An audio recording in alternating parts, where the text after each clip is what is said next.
बिस्मिल्लाहिर्रहमानिर्रहीम, अस्सलाम वालेकुम नाज़रीन। आप यूट्यूब चैनल देख रहे हैं, मैं इमरान खान हूँ। दो बड़ी वजूहात हैं कि अमेरिका यहाँ से स्कॉट करने के बावजूद, सिक्योरिटी देने के बावजूद, हथियारों से लैस जंगी जहाज़ों को लाने के बावजूद यहाँ से क्यों नहीं गुजर पा रहा। वजह यह है कि ये आबना हुर्मुज़ स्ट्रेटिजिकली ऐसे मुकाम पर बनी हुई है कि यहाँ से जो मकामी लोग हैं उनकी मर्ज़ी के बगैर गुजरना मुश्किल है, क्योंकि ये बहुत पतली हो जाती है इस जगह पे आके। एक तरफ ओमान है, एक तरफ ईरान है, और ईरान ने अपनी फ़ौज और अपनी क़ुव्वत वहाँ पे इकट्ठी की हुई है, चाहे वो नेवी है, चाहे वो थोड़ी बहुत उनकी एयरफोर्स है, या उनके मिसाइल और ड्रोन्स हैं, वो उसकी निगरानी करते हैं। फिर समंदर में ईरान के पास कुछ ऐसे हथियार हैं जिनका तोड़ भी नहीं है।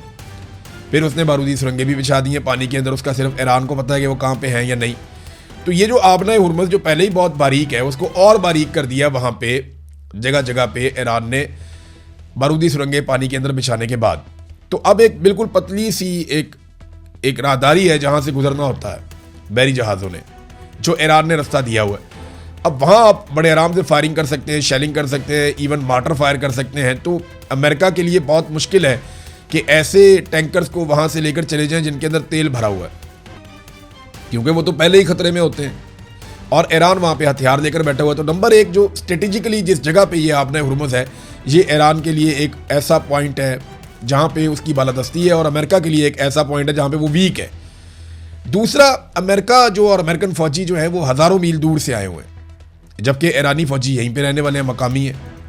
उन्हें हथियारों की सप्लाई भी बड़े आराम से हो जाती है, उन्हें नए फ़ौजी भी बड़े आराम से मिल जाते हैं, उन्होंने पीछे बहुत दूर जाना भी नहीं है, उन्हें रेस्क्यू भी बड़े आराम से किया जा सकता है, उनके अस्पताल भी करीब है। तो बहुत सारी चीज़ें जिनमें ईरान को एज हासिल है, अमेरिका को नहीं है। तो ये वो वजूहात है कि ईरान बड़े आराम से, और बहुत सारे जितने भी जंगी माहिरीन हैं आलमी सतह पे, वो बार बार कहते रहे कि ईरान ने वो चीज़ पकड़ ली है जिसे ताकत के बलबूते पे आप खाली नहीं करवा पाएंगे। वो पूरा एक मुल्क है, वहाँ लगभग 9-10 करोड़ लोग रहते हैं, और उनमें से बेशतर लोग लड़ने के लिए तैयार हैं। लोगों ने अपने नाम भी लिखवा दिए थे।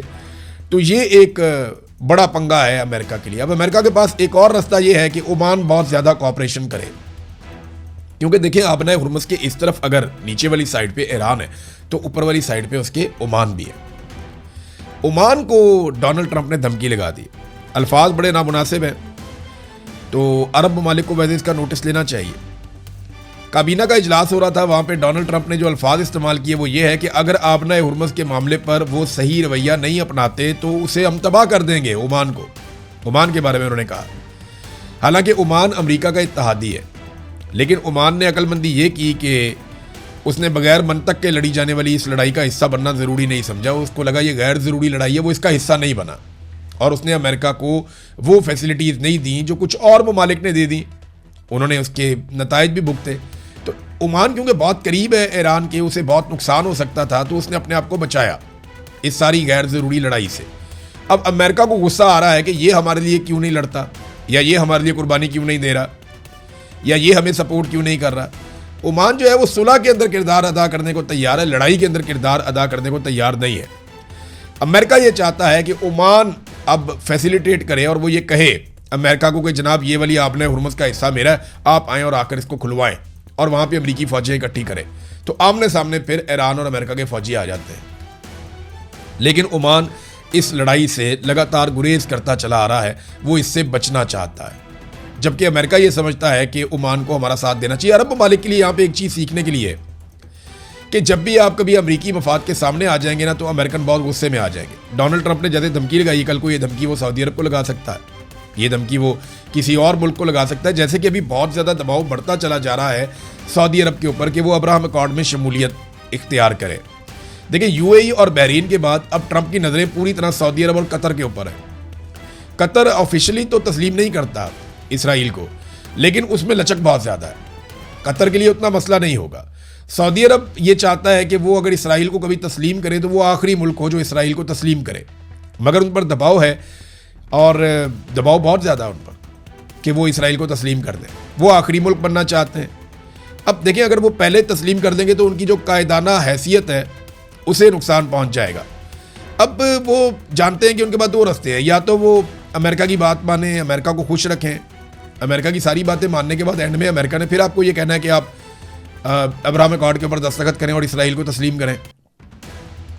दूसरा रास्ता ये है कि अपना कोई इलाकाई इत्तेहाद कायम कर लें, और इसका माहौल वैसे बना हुआ है। आप देखें ना कि अमेरिका बहुत दूर से आया, हज़ारों मील दूर से, और अमेरिका और यूरोप पहले जैसे इत्तेहादी रहे नहीं, और मिडल ईस्ट जो है वो सेंटर में है। मिडल ईस्ट से ऊपर की तरफ आप जाएं तो पूरा का पूरा यूरोप है, जिससे मिडल ईस्ट के अच्छे ताल्लुकात हैं अरब ममालिक के, खासतौर पे सऊदी अरब के।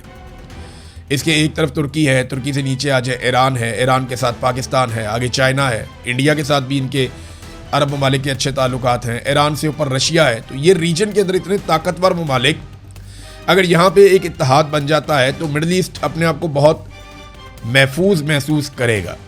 और अफ्रीकी ममालिक जो है वो अमली तौर पर इस वक्त अमेरिका से ज़्यादा चाइना के मरहून मिन्नत है। उसकी वजह यह है कि चाइना उनकी इकॉनमी में एक रोल प्ले करता है, अमेरिका उतना बड़ा रोल प्ले नहीं करता। माजी में बहुत बड़ा रोल प्ले करता था यूरोप, और फिर अमेरिका का भी बड़ा इन्फ्लुएंस बन गया था।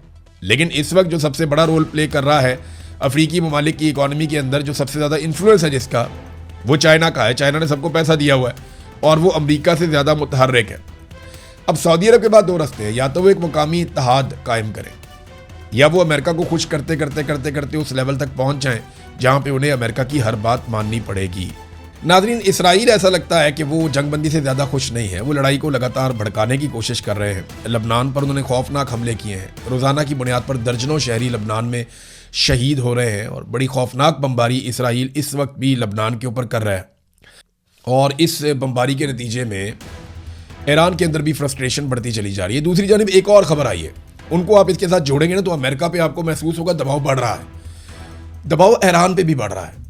ईरान पे इसलिए बढ़ रहा है कि ईरान के अंदर हालात ख़राब हो रहे हैं, मुश्किलात पैदा हो रही हैं, उनकी इकॉनमी की मुश्किलात पैदा हो रही हैं। मुआहदा ईरान को भी चाहिए, लेकिन ईरानियों की जो है ना पसली बड़ी मोटी है।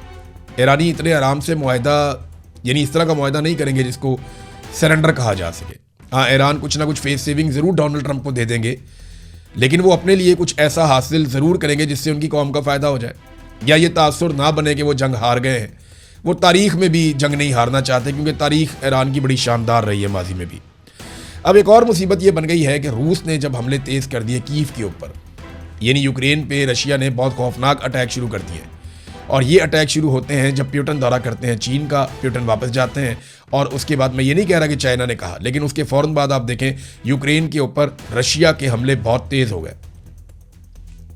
अब यूक्रेन का जो सदर है ज़ेलेंस्की, उसने खत लिखा डोनाल्ड ट्रंप को, और उसने कहा जी जितने हो सकते हैं आप हमें गोला बारूद फराहम करें, हमें हथियारों की ज़रूरत है और बहुत सारे हथियार चाहिए रूस का मुकाबला करने के लिए। उन्होंने अपनी डिमांड डाल दी। यहाँ अमेरिका और इसराइल पहले ही बहुत सारे हथियार फूंक चुके हैं। अरब ममालिक ने भी इतने सारे इंटरसेप्टर्स चला दिए, इतने सारे मिसाइल चला दिए। अमेरिका ने जो अपने क्रूज मिसाइल है उनका एक बड़ा ज़खीरा जो है वो चला दिया। अब दोबारा अमेरिका ने ऑर्डर दिए हैं हथियार बनाने वाली कंपनीज को कि अमेरिका के हथियार पूरे किए जाएँ। तो अमेरिकन तो अपने हथियार पूरे करना चाह रहे हैं जितने उन्होंने चला दिए ईरान के खिलाफ। अब वो किस तरीके से रशिया के खिलाफ चलाने के लिए यूक्रेन को हथियार देंगे। और देखें, इस वक्त हथियार देने का मतलब ये है कि आप एक मरतबा फिर रूस को नाराज़ करने जा रहे हैं। तो ये बड़ी अजीबोगरीब सिचुएशन इस वक्त दुनिया की बन गई है। हम इस पर नज़र रखेंगे। तक के लिए इतना ही। अपना ख्याल रखिएगा, अपने इस चैनल का भी। अल्लाह हाफ़िज़।